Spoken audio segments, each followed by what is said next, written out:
everyone. Thanks for joining us. My name is Matt Ross with Mayor's Office Communications, and it's my honor to welcome everyone here for Transit Equity Day.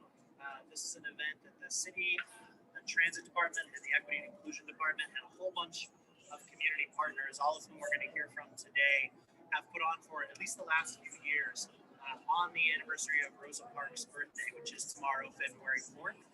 So we're going to talk a little bit about some of the things we've done in the city with our partners in the community to advance transit equity. And we're also going to make a few announcements about what we'll be doing in the future. We'll hear from a few different folks, both in person here at the Alvarado Transit Center and on Zoom. So I want to say thanks, first of all, to everyone joining us via Zoom, all the members of the press who are here, and to all of our community partners. First up, happy to introduce Mayor Tim Keller.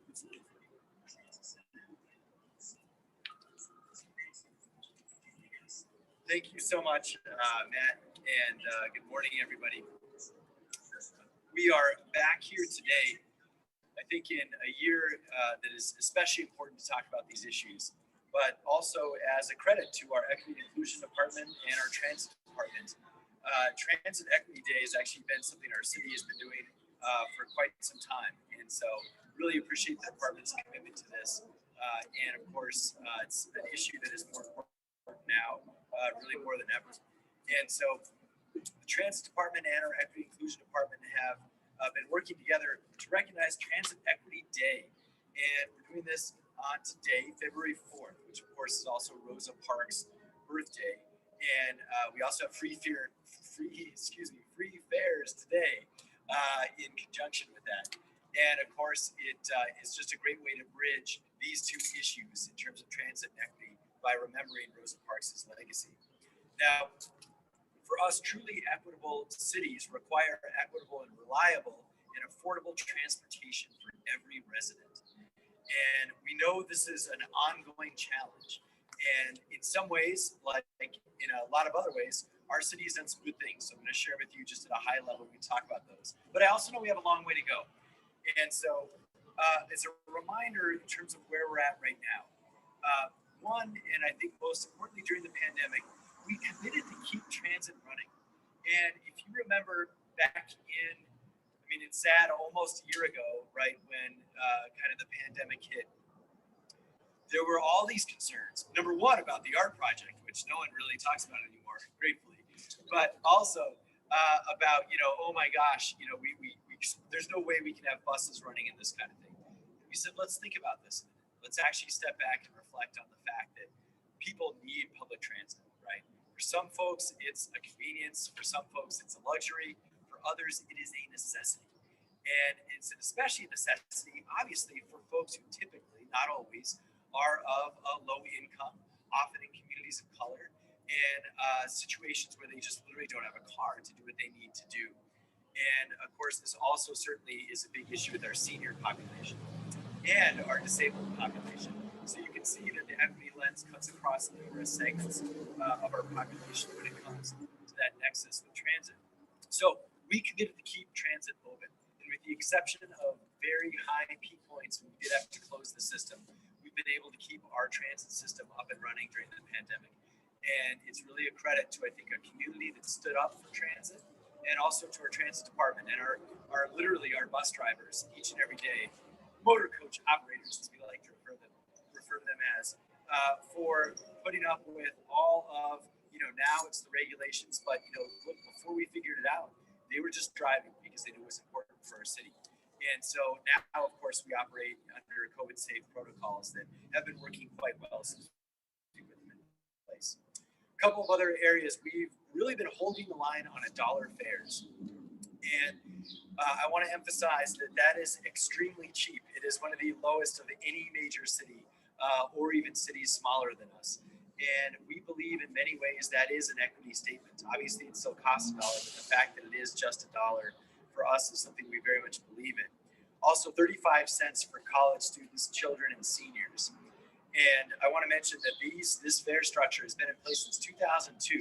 So I do want to give a nod to former mayors, former transit directors. That is a long time, right? That's 19 years since we've raised bus fares. And so I think that is certainly a a very strong signal and nod towards equity. Now, we also have deeply discounted passes for low-income riders. We have free student fares, of course, as a reminder, and that's for free meals through the APS Schools program. We also have free summer youth bus passes for folks from ages 9 to 25. This is a great program. I think I actually used to use this back when I was in high school. And we also offer on our app, you can find out, of course, when the buses are coming and everything with the ABQ RIDE app. This is a really cool program because people used to have to call 311. You still can, but we'd rather use the app. And a lot of people say, like, how come we don't have an app that tells us when the bus is coming? We do, and it's also in Spanish. So just as a reminder to really check out that app. And we also, of course, offer Wi-Fi on all our art buses. So I want to really close my section out by mentioning a couple of other items around the fact that our motor coach operators, otherwise known as our bus drivers, I want to thank them for what they put up with this year. I want to thank them for continuing to really have that sense of duty when it comes to keeping the transit system operated. And I also want to appreciate all the transit staff for helping to put in all the things that keep them safe, whether it's the various plexiglass dividers, whether it's the PPE, all of the different protocols that we've put in place. It's a credit to the whole transit department. I think our transit department has come a long way in the last 3 years. We'll talk about the art project some other day, but we've come a long way on that. And I also know that in terms of rank and file workers, I think we're in a much better, more professional environment than we were 3 years ago. And it's a credit to everyone. And of course, the leadership at the transit department. So I think with that, we have a number of speakers here for you today. We're going to hear from, of course, Michelle Melendez, our Director of Equity and Inclusion, Danny Holcomb, our Transit Director. Then we're also going to switch online. We're going to hear from Patricia Salisbury from the Transit Board. We're also going to hear from Rachel Swanson Franz from the Wilderness Society. We're going to hear from Enrique Cardiel from the Bernalillo County Health Council. And we're going to hear from Maboba Panan from New Mexico Asian Family Center. My apologies on pronunciation.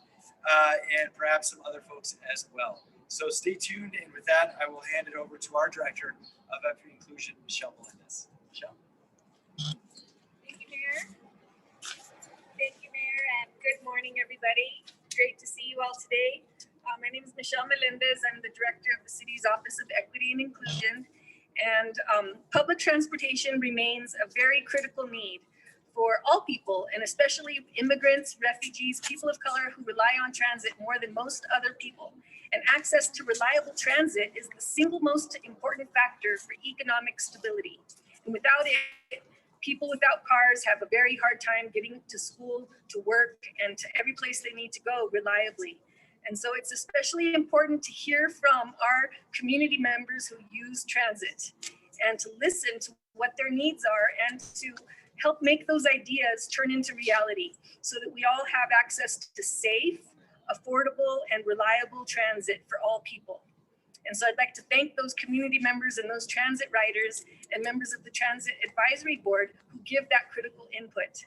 And to raise awareness about people's rights and their welcomeness to ride the bus, our office has paired up with the Transit Department to develop a series of posters in 7 languages that tell us that all riders are welcome. And we have these in Spanish, in Chinese, Vietnamese, in Korean, in Dari, Swahili, and Arabic. And so I hope that all people will feel very, very welcome to ride our buses. And if they ever feel like they're being discriminated against, this poster tells them what they can do to feel safer and to get their issues addressed. We believe that everyone should feel safe riding our buses in the city of Albuquerque. So please, interpretation is available by phone for people who call and need these other languages interpreted. And with that, I'd like to hand it over to my colleague, Director Danny Holcomb.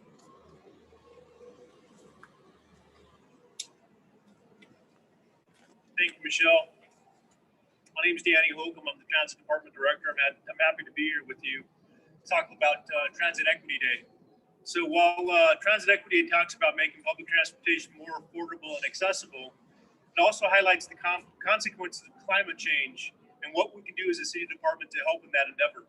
Just this past weekend, ABQ RIDE began operating its first electric bus. It's running on our Route 66 Central route right now. We want to do more electric buses in the fleet as soon as we can, and those will be coming in this year. We plan to do all we can to minimize the city's carbon footprint, which is vital to everyone. We also continue to promote transit equity in our everyday service. Some of these policies include keeping our bus routes running during the COVID-19 pandemic. We want to look at what we can do to ensure that as Albuquerque evolves, the transit department will continue to evolve as well to help in all endeavors in the community.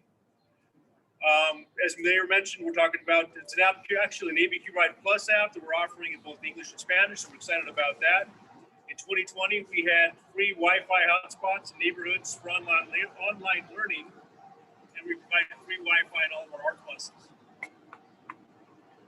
We also have periodic free fares throughout the year, including the day, and obviously equity and inclusion and Transit Equity Day.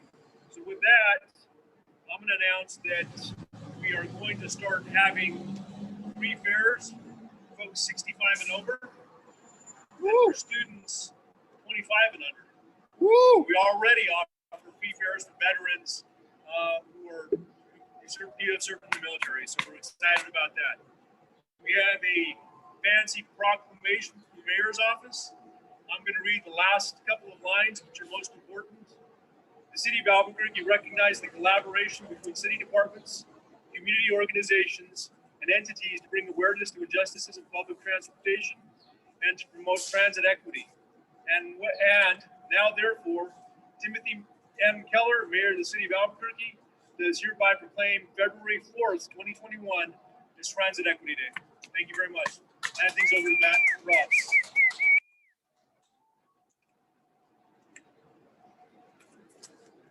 All right, thank you, Danny. Next up, we're going to go to one of our guests who's joining us via Zoom. So with that, I'd like to introduce Madi Hosseini from Together for Brothers. Madi, feel free to unmute. Hello, everyone. My name is Mahdi Hosseini, and I'm lead youth organizer with Together for Brothers, and I'm intern with City of Albuquerque, our AD program. So I came from Turkey 5 years ago, and my parents are from Afghanistan, and I graduated.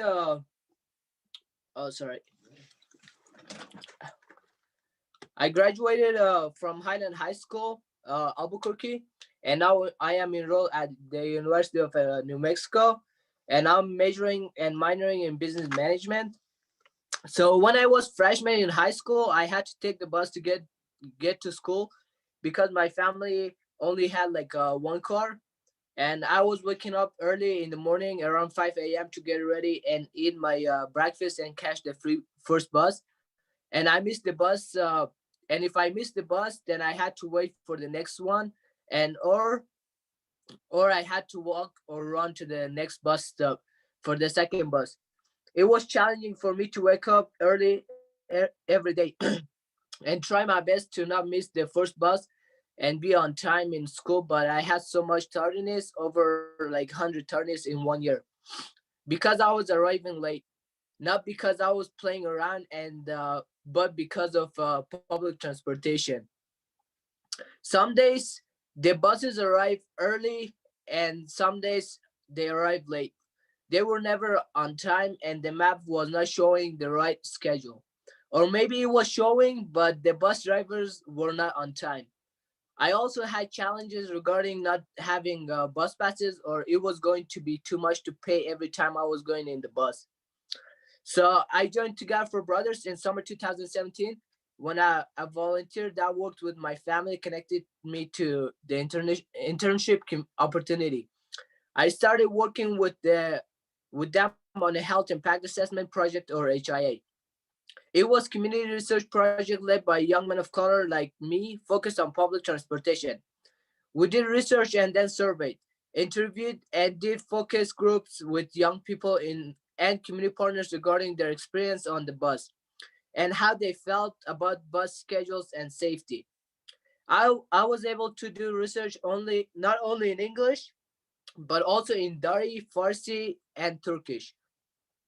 We also asked youth about social determinants of health and how they will be more likely to find and keep a job, not skip or be late to their classes, or access to parks and recreation opportunities if they had a free bus passes. For over 3 years, Together for Brothers and others have helped young men of color like me and others tell our stories. This included making videos and zines, and we also attended meetings with the city council, transit advisory board, county commission, school board, and state legislators. In summer 2018 and 2019, Together for Brothers organized with the city to provide free summer bus passes, and since March 2019, youth 18 years and younger have had free bus fares. We are excited to further collaborate with the city and Mayor Keller to make the free fares permanent and also add youth 19 to 24 years old and seniors 65 years old and older. We're also asking for more access and opportunities to safely exercise and get to parks, open space, and other city services during COVID. Participating with Together for Brothers has led to many incredible other outcomes. I have participated with the Mayor's Youth Advisory Council, I become a youth consultant for health impact assessment across the state. Began an internship with the city of Albuquerque on restorative justice, and I have also helped the part of many youth get access to transportation, including celebrating today's announcement about permanent free fares for youth 18 years and younger.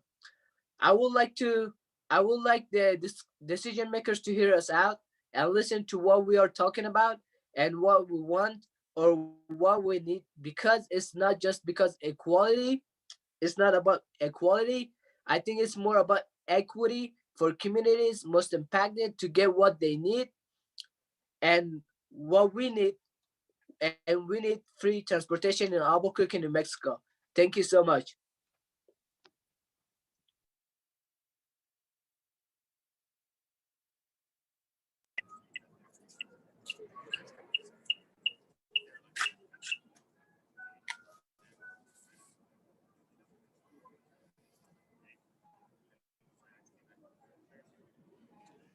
Okay, thank you so much, Madi. We appreciate it. Next up, I'm going to introduce one of our guests here in person, one of the citizens who is on our Transit Advisory Board, which helps advise the Transit Department and the city on all things transportation, public transportation in the city of Albuquerque. So, Ms. Patricia Salisbury, come on up. Thank you. Thank you. I am Patricia Salisbury, and I'm here to represent Albuquerque's Transit Advisory Board. And we want to say that we're happy to support and join the city in celebrating Transit Equity Day tomorrow on February 4th. That's Rosa Parks' birthday. And not only is February 4th Rosa Parks' birthday, but the whole month of February is Black History Month, where we recognize and remember famous African-American heroes and people that have contributed so much to making history in America, significant history. Of course, Rosa Parks is one of our African-American heroes who helped to end racial discrimination on public transportation. So we are so happy that Albuquerque will be celebrating by allowing everyone to ride free tomorrow on buses and on sun vans. And I'd like to also mention that the Transit Advisory Board is supporting and advocating not just free fares on Transit Equity Day, but we're really pushing and supporting and advocating for free fares for everybody, every day. So thank you and happy Transit Equity Day.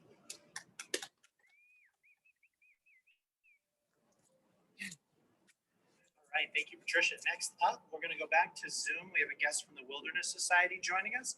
So with that, I'm going to introduce Rachel Swanson France. Please go ahead, unmute yourself, turn your camera on, and take it away. Hey y'all, thanks so much for having me and for bringing us all together, and thanks for having me virtually as well. I'm Rachel Swanson Franz. I'm the Urban to Wild Program Coordinator for the Wilderness Society.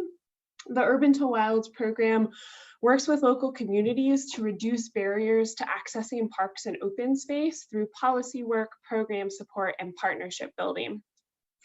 Here in Albuquerque, in October of last year, we released Next Stop Equitable Access, a transit to parks GIS analysis for the whole of Bernalillo County to help us identify priority areas for transit to parks investment. And we didn't work on that alone. We worked with an amazing coalition of partners that included the Friends of Valle de Oro National Wildlife Refuge, National Park Service, Kiowa Truth Youth Council, Cottonwood Gulch Expeditions, New Mexico Voices for Children, New Mexico Dream Team, Equality New Mexico, Bernalillo County Community Health Council, Together for Brothers, Environmental Education of New Mexico, and the Bernalillo County and City of Albuquerque Open Space Division. From those data, the maps that we created, and feedback from coalition partners, as well as looking at ongoing work at the city and county level, we were able to set forth a series of recommendations that focused on transit access to parks. And some of those encouraged more cross-sector collaboration to create more transit to parks connections, supporting the city in expanding service to high-need areas and on the weekends, as well as, of course, encouraging the city to move towards a fare, free transit model. And all of that is so critically important. As you've heard from many folks today, public transit is often the only viable transportation option for some folks. 1 in 3 low-income families in Albuquerque don't have a car, so they rely on buses to access healthcare, school, work, parks, and open spaces. So in terms of access to parks and open space, our report showed that only about 18 to 27% of the population can reach a large park or open space in 30 minutes via transit. And part of this is because only about 18% of parks have high frequency transit stops nearby, and this drops substantially on the weekends. But thinking back all the way to March of 2020, I think we've all had a really stark reminder that outdoor spaces are some of the few safe places we can be. In Albuquerque alone, Google data indicated that visitation to parks and open space increased 51% compared to that of pre-pandemic times. So a lot of people are using parks and open spaces for their emotional, physical, mental, and spiritual well-being. So we need to make sure that now and post-pandemic, we keep working together to support our transit riders, transit systems, and collaborate on ways to increase access to parks via transit, such as via the Oro National Wildlife Refuge, the Sandias, and others that are not currently accessible by transit. So today, right before Rosa Parks' birthday and the city's celebration of Transit Equity Day, where transit will be free for everyone all day, the Wilderness Society is super excited about the announcement that youth 25 and younger can ride the bus for free, and that folks 65 and older can also ride for free. That's a huge step to reducing a barrier and moving towards transit equity. And we're really excited to continue to work with the city to increase access and opportunities such as transit options, multilingual information campaigns for youth and their families, especially working class youth and youth of color, to access parks and open space. So thank you all. Thanks to the city. Thanks for partners here. Thank you to our bus drivers and everyone that keeps these systems running every day that don't always get a shout out, and happy Transit Equity Day. Thank you.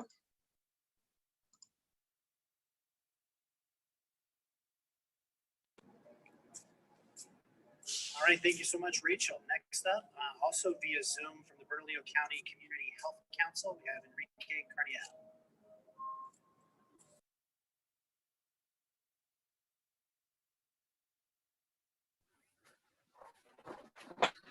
Good morning, everybody. It's a pleasure to be here And it's great to be able to celebrate in advance our Transit Equity Day. There's many people who ride the bus in order to save the environment, and that's great. And some of those people fit in the categories that have just been announced as free, so that's even better. More importantly is the large number of working class folks in Albuquerque who ride the bus because it's important for their day-to-day survival, their day-to-day maintenance of their life, are going to have more access. And that's very important. That's going to create a lot of equity for communities of color, for our working class communities, and it will ultimately improve our physical environment, our physical ecology. And it should also, as this continues to move forward, it should also improve our social ecology, our social environment. We have a lot of barriers between folks who have privilege and people who don't in Albuquerque. And this is one way to break it down. When you're on the bus, there's really a lot less pretense. It's an opportunity to interact with people in ways that you don't always get to, and also to meet people you wouldn't meet any other way. So this is important. This is helpful. This is great for the public health of the community. And the Health Council is looking forward to working with the city to continue to expand this, to not do the typical thing of decreasing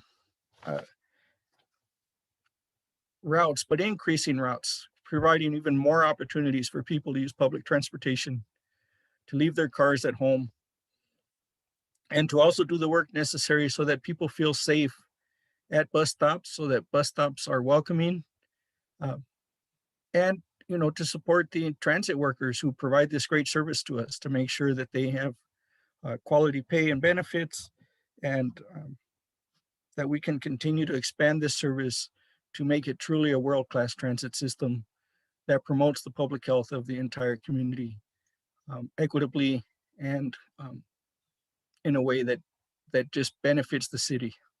Thank you very much. It's a pleasure to be here with you all today.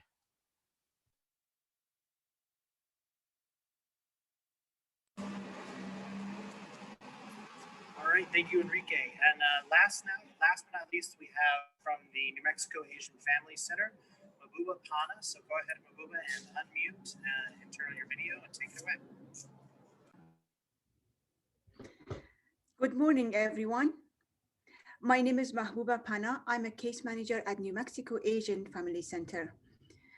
Today, I'm very privileged to be able to be the voice of my refugee community, my people, and my clients. I will take you on a journey on a bus with just imagine a woman wearing hijab, having a couple of kids with her, and having her grocery bags on a bus stop, a gallon of milk on other hand. She's trying to manage her children, her bags, and she's trying to get on the bus. She gets on the bus. She struggles to bring all the children in the bus, bring all the bags in the bags, the gallon of milk. She sits, she makes sure that everything is okay, all of the kids are okay, and she sees all the staring from all the other passengers on the bus. They stare at her on her hijab, on her grocery bag, and at her children. She doesn't understand, but she sees the hate in their eyes. And she recognized some of the words that the passengers are telling her, like terrorists, like the F word. Okay, she's on the bus. She just like making sure that she doesn't lose the, she doesn't miss her next stop. I know, like, I want to recognize that the city, they worked very hard to translate a lot of documents, but still we struggle, the women, the refugee community, they struggle to understand the bus system. I know that there is an app on your phone, but sometimes they don't have an access on internet on their phone. They only have the SIM card, or they don't even know how to use the app. They cannot read it. Even if they are translated, they still struggle to read them. I also want to recognize that we know that Human Services, they provide bus passes for refugee families, but still it's not for everyone in the family. Since the families are big, the students, I know they get free bus passes, but that's not enough. We ask for bus access for everyone. We ask the city to make the Albuquerque and the transit safe for our community and more accessible. Thank you so much.